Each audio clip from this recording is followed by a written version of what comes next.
Welcome to this explainer. Today, we're going to unpack what is, without a doubt, one of the most epic corporate dramas in all of automotive history. We're talking about deeply wounded pride, absolutely spectacular machines, and a company that somehow survived against impossible odds. We're going to explore how an act of pure, unadulterated spite gave birth to the modern supercar.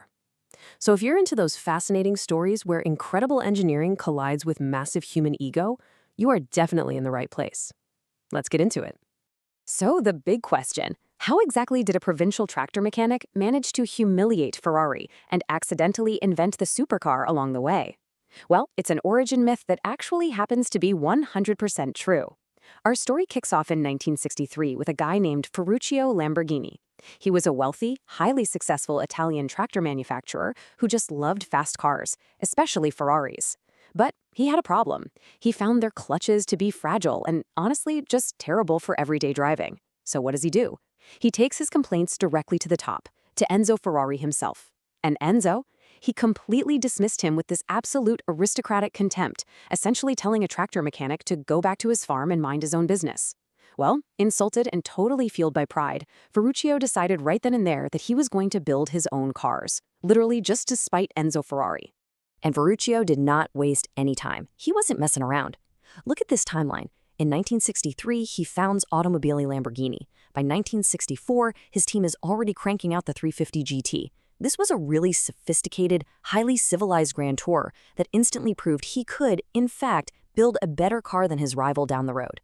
But then, just 2 years later, in 1966, they drop an absolute bombshell, the Miura. In the span of barely 3 years, this company leaped from a spiteful idea to a refined road car and finally to a machine that literally changed the world.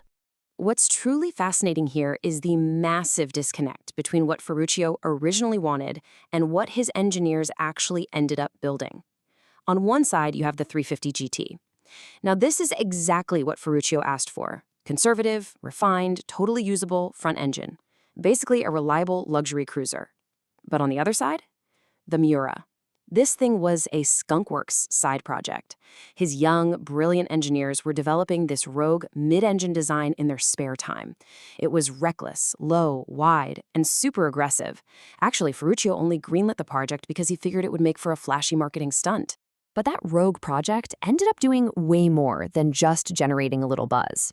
It established an entirely new automotive category from scratch: the supercar. A high-performance, mid-engine, two-seater road car. You have to remember, before 1966, the conventional wisdom, which was heavily pushed by Enzo Ferrari himself, was that engines belonged in the front of road cars, period. But Lamborghini's young engineers took this massive V12 engine and literally shoved it transversely right behind the driver's head. By doing that, they quite literally wrote the supercar blueprint that the entire high-performance industry is still following to this very day.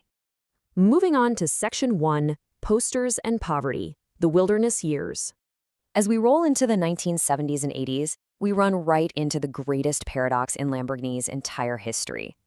There is this unbelievable disconnect between their absolute cultural dominance and their near-death financial reality. And nothing defines this era quite like the Countach. Legend has it that Countach, which is basically a Piedmontese exclamation of absolute jaw-dropping astonishment, was blurted out by a designer the second he laid eyes on the prototype. When it debuted in 1971, the Countach completely ditched the smooth curves of the Miura for this radical, aggressive wedge shape. Oh, and it introduced those immortal skyward-opening scissor doors. It was basically a piece of pure geometry traveling at 180 miles per hour. It demanded crazy physical strength and massive compromises just to drive the thing, but honestly, none of that mattered, because it instantly became the ultimate bedroom poster car for an entire generation.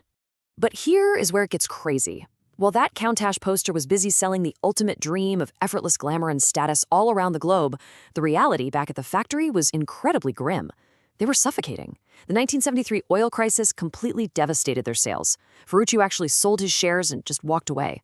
By 1978, the company building the most famous supercar on the planet was officially bankrupt and sitting in court receivership. They only survived by passing through a revolving door of wildly different owners. We're talking Swiss investors, sugar barons, and eventually Chrysler. They were barely hanging on, kept alive purely because the sheer desirability of their cars maintained a tiny trickle of life-saving revenue. And out of that desperate, clawing fight for survival came something bizarre, but kind of brilliant. Enter the LMO22, famously nicknamed the Rambo Lambo. Picture an enormous, luxurious, military-style off-roader, but with a screaming Countach V12 engine stuffed inside it. Originally, they built this thing to chase military contracts, but when that didn't pan out, they pivoted straight to civilian luxury. It was an absolute improvisation, a Hail Mary just to keep the factory lights on. But looking back at it now, it secretly prophesied the brand's distant future. Which brings us to Section 2, the German rescue. Discipline meets flair. Thankfully, in 1998, the wilderness years finally came to an end. After decades of just lurching from one crisis to another, salvation showed up from Germany. The massive Volkswagen Group, working through its Audi division, bought Lamborghini for a reported $110 million. Now, normally, corporate takeovers completely ruin a unique brand by sanding down all its rough edges. But Audi, they knew exactly what they were doing. They brought in the much-needed German discipline, world-class quality control, deep pockets for development, and electronics that actually, worked in the rain. But at the same time, they fiercely protected the Italian flair. They let the factory keep the V12 thunder, the aggressive design language, and of course, those sacred scissor doors. The very first product of this perfect marriage was the Murcielago in 2001. This was their first clean-sheet flagship car built fully under Audi's watchful eye. It still had an uncompromising, massive V12. It still had those unmistakable scissor doors.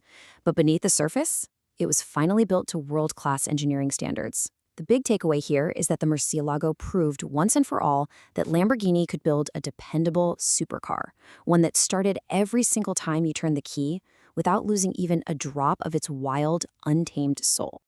All right, let's look at Section 3, the bulls that sold, volume and survival.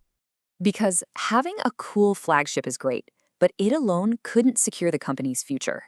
To truly survive and actually thrive, Lamborghini needed volume. They needed to introduce a smaller, entry-level bull to generate some reliable, high-volume cash flow. And 14,000 is the magic number that changed absolutely everything. In 2003, they dropped the V10-powered Gallardo, and over the next decade, they sold more than 14,000 of them. To put that number into perspective for you, that is vastly more cars than the company had built in its entire 40-year existence combined. By sharing engineering platforms within the wider Volkswagen Group, they created a usable, somewhat attainable supercar that wildly broadened their customer base and brought in serious, dependable cash. But if the Gallardo saved the company, it was the Urus that conquered the world. Now, when Lamborghini first announced they were making an SUV, the purists were absolutely outraged. They called it a complete betrayal of everything the brand stood for. But honestly, the sales numbers totally justify the heresy. Look at this. The historic Miura, it sold exactly 764 units. The legendary Countach, about 2,000 over 16 years. But by 2022, the Urus SUV had shattered the 20,000 unit mark in just a handful of years. It instantly became the best-selling model in their history, permanently fixing their balance sheets. Remember that Rambo Lambo from 1986? Yeah, the prophecy was fulfilled. So what's the core takeaway for us here? It's simply this. The Urus SUV funded the extreme future. The massive, reliable profit coming from this relatively practical family vehicle did not dilute the brand like everyone feared. It actively protected it. Because all that SUV money was immediately funneled straight back into building the exact things the purists love most. Hyper-exclusive, million-dollar V12 track cars, and these crazy limited edition masterpieces that kept the whole Lamborghini aura completely untouchable. Which leads us to our final part, Section 4, electrifying the legend and preserving the roar. And this brings us to a very modern, genuine existential crisis. How exactly does a brand that is defined almost entirely by deafening, gas-guzzling combustion engines survive a global mandate for electric vehicles? Well, apparently with a stubborn refusal to go quietly. Their three-step hybrid strategy is actually brilliant. Step 1, retain the massive naturally aspirated engine. Keep the noise. Step 2, add electric motors, but use them for instant neck-snapping low-speed torque. And Step 3, utilize rapid discharge supercapacitors. You see, they aren't using hybrid tech to improve fuel economy or, save the planet. No, they are using it strictly to make their engines even more violent, powerful, and dramatic than ever before. And the ultimate result of that defiant strategy is the Revuelto, which launched in 2023. This is their very first series production plug-in hybrid flagship. At its heart, it still rocks a brand new, screaming, naturally aspirated V12. But by combining that with electric motors, they are pushing out over 1,000 horsepower. The crazy thing is, it can actually glide completely silently through a city on electric power, right up until the exact moment the driver demands it. And then, boom, that magnificent V12 erupts. It is a brilliant compromise, perfectly threading the needle between strict emissions regulations and preserving the brand's visceral acoustic soul. So, I'll leave you with this to think about. Will the incoming electric era finally be the thing that tames the raging bull? Or will the temporary silence just make the eventual roar that much louder? Going from a spiteful tractor mechanic all the way to building a 1,000 horsepower hybrid hypercar, Lamborghini has always survived by breaking the rules and outright refusing to be sensible. Whatever comes next for them, I think we can all agree on one thing for sure. They are not going to do it quietly. Thanks for tuning in.